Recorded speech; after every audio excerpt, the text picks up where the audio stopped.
सलमानी साहब हैं और अबूज़र मंसूरी हैं, नियाज़ मंसूरी, हमारे साथ बहुत सारे लोग आए हैं अल्हम्दुलिल्लाह, और सभी बिरादरियों के राष्ट्रीय अध्यक्ष आए हैं। तो हमने सबसे पहले इसमें आरक्षण की मांग की कि ओबीसी बिरादरी का आरक्षण जो अभी जैसे अभी बताया गया आपको कि भाई वो भी अगर हिंदू है तो उसको आरक्षण है, मुस्लिम के लिए आरक्षण नहीं है, अगर हिंदू नाई है उसके लिए आरक्षण है, मुस्लिम नाई के लिए आरक्षण नहीं है। तो हम ये चाहते हैं कि हमारी भी भागीदारी हो, और हमने यहाँ से एक यूनिवर्सिटी की शुरुआत रखी है ताकि पशमंदा के नाम से हर स्टेट में, हिंदुस्तान के हर कोने में पशमंदा समाज की एक यूनिवर्सिटी होनी चाहिए।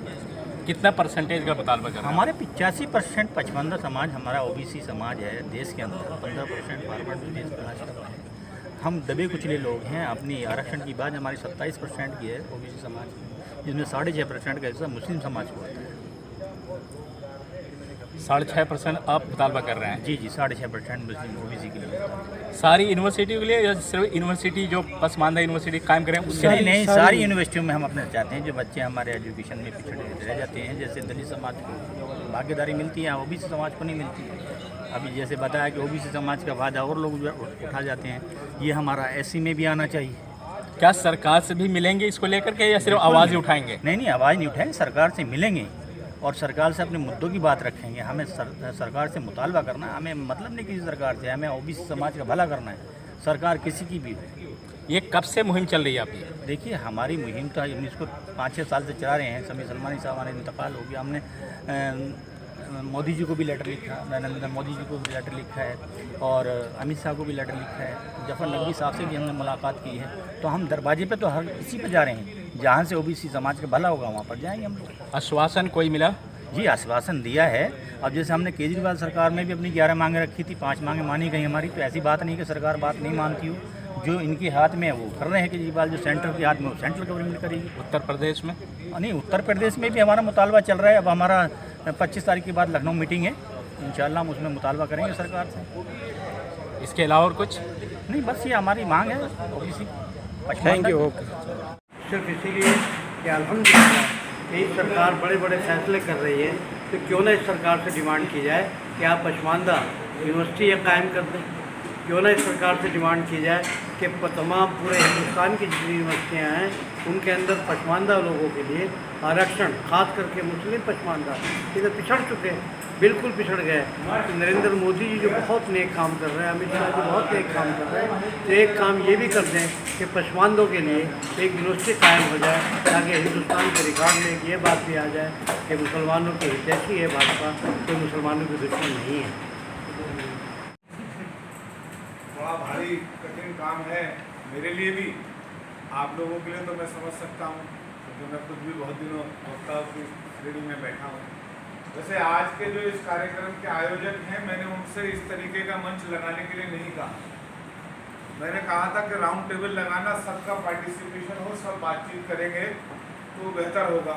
खैर, मंच पर उपस्थित पसमानदा आंदोलन के अग्रदूत जनाब डॉक्टर ताजुद्दीन अंसारी साहब,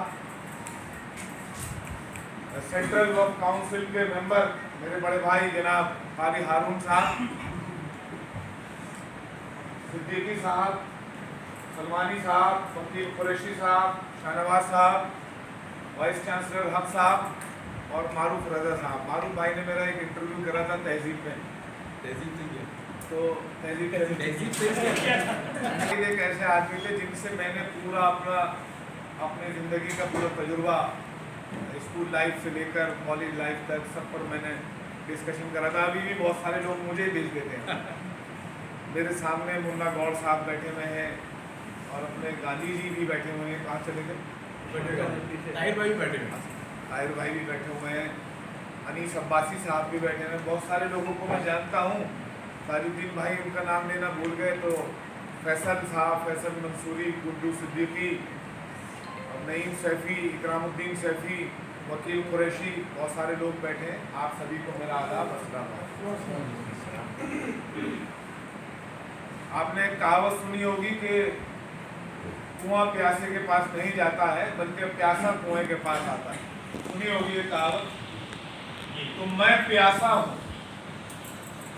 डॉक्टर ताजुद्दीन अंसारी साहब कुआं हैं। अपनी तकरीर में ये बताना भूल गए कि मैं ही इनके पास गया था इस विषय को लेकर। मैं डॉक्टर ताजुद्दीन अंसारी साहब के पास गया उनके घर पर, और मैंने उनसे जाकर कहा कि डॉक्टर साहब, आप शिक्षा के क्षेत्र में जो काम कर रहे हैं, मैं उसमें आपके साथ खड़े होने के लिए तैयार हूं। और मैंने इनसे एक बात और कही, हमारे एक मित्र हैं जेएनयू के राय साहब, उनके साथ मिलकर हमने कभी अपने स्टूडेंट यूनियन के टाइम पर भी हमने थोड़ा बहुत ये पसमानदा पर काम करा था। मैं दिल्ली यूनिवर्सिटी का प्रोडक्ट रहा हूँ। दिल्ली यूनिवर्सिटी में सत्यवती कॉलेज का स्टूडेंट यूनियन का प्रेसिडेंट भी रहा हूँ। मैंने वहाँ छात्र संघ में रहते हुए छात्र संघ के बाद कुछ थोड़ा बहुत पसमानदा लोगों पर बातचीत करनी शुरू करी। मेरी बिरादरी से ये मुन्ना भाई भी आते हैं, मुन्ना भाई गाड़ा वेलफेयर एसोसिएशन के वाइस प्रेसिडेंट हैं।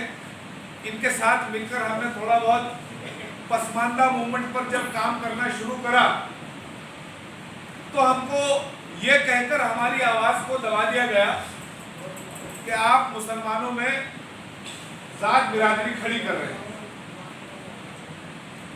इस्लाम में जात बिरादरी का कोई कॉन्सेप्ट नहीं है। मैं इस बात को खुले मन से स्वीकार कर रहा हूं कि इस्लाम में जात बिरादरी का कोई कॉन्सेप्ट नहीं है। हम सब इस्लाम के मानने वाले हैं, लेकिन हमको इस बात को भी स्वीकार करना होगा कि भारतीय निजाम में जो मुसलमानों का निजाम है उसमें जात बिरादरी का कॉन्सेप्ट 100% लागू है। ये एक तल्ख सच्चाई है, इसको एक्सेप्ट करना पड़ेगा। मैंने अपने एक मित्र से भी कहा, वो मुझसे कहने लगे कि आप पसमानदा यूनिवर्सिटी की बात क्यों कर रहे हैं, आप तो सेंट्रल यूनिवर्सिटी की बात करें। मैंने कहा मैं पसमानदा यूनिवर्सिटी की बात इसलिए कर रहा हूं क्योंकि आप उस पसमानदा यूनिवर्सिटी में आप कब्जा कर ले जाएंगे, मेरे लोग फिर पसमानदा रह जाएंगे। यूनिवर्सिटियां तो बहुत सारी हैं हिंदुस्तान में। यूनिवर्सिटी, कॉलेजेस और इंस्टीट्यूशंस अगर उठाएंगे तो लगभग 5000 से अधिक इंस्टीट्यूशंस माइनॉरिटी इंस्टीट्यूशंस के नाम पर मौजूद हैं। लेकिन जब वहां के तालीमी निजाम पर आप गौर करेंगे तो वो पसमानदा समाज, जिस पसमानदा समाज की बात अभी डॉक्टर ताजुद्दीन अंसारी साहब ने करी, जिसकी लड़ाई डॉक्टर ताजुद्दीन अंसारी साहब जैसे लोग हमेशा से लड़ते आए, जिनको समाज में कहीं पर नाई के नाम से जाना जाता है, कहीं पर कसाई के नाम से जाना जाता है, कहीं पे धुनिये के नाम से जाना जाता है, कहीं पे गाड़े के नाम से जाना जाता है, कहीं पे गद्दी के नाम से जाना जाता है, कहीं पे सलमानी के नाम से जाना जाता है, कहीं पे कुरैशी के नाम से जाना जाता है, वो समाज में फिर पिछड़ जाएंगे। इसलिए मैंने कहा मैं पसमानदा यूनिवर्सिटी की बात कर रहा हूं।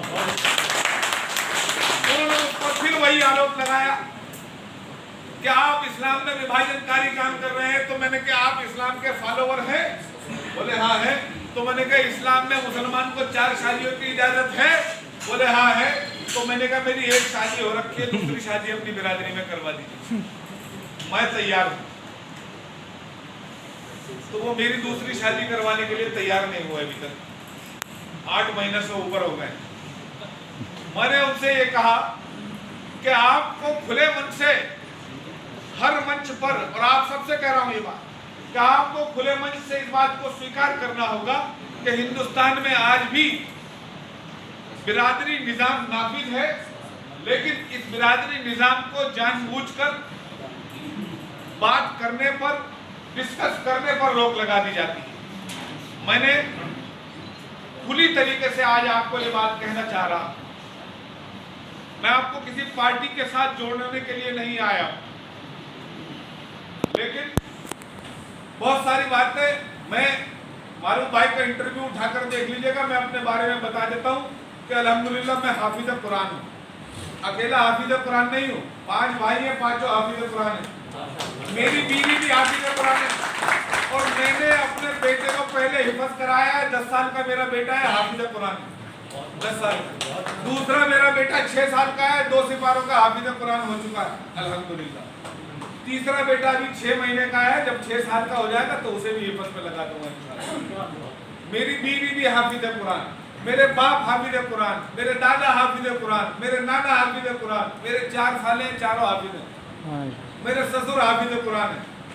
मैंने दिल्ली यूनिवर्सिटी से ग्रेजुएशन करा है, दिल्ली यूनिवर्सिटी से पोस्ट ग्रेजुएशन करा है। मेरे घर में मेरे फादर एनडीएमसी के एक स्कूल से टीचर रिटायर हुए हैं। मैंने संघर्ष करना सीखा है। और आपको एक और बात बता देता हूँ, 1997 में दिल्ली यूनिवर्सिटी में एडमिशन लिया था, तब से विद्यार्थी परिषद में जुड़ा हुआ हूँ, तब से भारतीय जनता पार्टी में काम कर रहा हूँ। क्योंकि मुझको तथाकथित सो कॉल्ड अशराफ समाज ने दूसरी पार्टी में जीने नहीं दिया, इसलिए मैं वहां चला गया और वहां पर मुझको उन्होंने नेतृत्व दिया।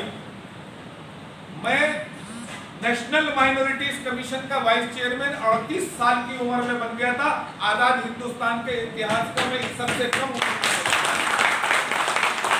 मैं नेशनल ह्यूमन राइट्स कमीशन का मेंबर 39 साल की उम्र में हो गया था। आजाद हिंदुस्तान के इतिहास में किसी भी कमीशन का पहला मेंबर था। मुझे अलीगढ़ मुस्लिम यूनिवर्सिटी कोर्ट का मेंबर भी भारत सरकार ने बनाया और अजमेर दरगाह कमेटी का भी मेंबर बनाया भारत सरकार ने। मैंने डॉक्टर साहब से एक बात कही कि हिंदुस्तान में जितने भी पसमानदा मूवमेंट चलते हैं, 100 साल से चल रहे हो या आज़ादी के बाद से जो मूवमेंट चल रहे हो, उन मूवमेंट का नतीजा बताइए क्या है, मुझे आप बताइए। हासिल क्या हुआ? हासिल बताइए क्या हुआ? तो जीरो, बिग जीरो। हाँ, ये जरूर हुआ कि उन मूवमेंट से निकलकर कोई 1 एमएलए, कोई 2 एमएलए, कोई 3 एमएलए, कोई 4 एमएलए बन गए हो, कोई 1 एमपी बन गया हो, कोई 2 एमपी बन गया हो। क्या पसमानदा मूवमेंट देश में सिर्फ इसीलिए चलेंगे कि हम अपने 1 आदमी को, 2 आदमी को, 3 आदमी को एमएलए बनाएंगे, एमपी बनाएंगे, आयोगों में भेजेंगे? नहीं। आतिफ रशीद अगर आयोग में था तो पसमानदा की राजनीति करके नहीं था, भारतीय जनता पार्टी की राजनीति करके वहां पहुंचा।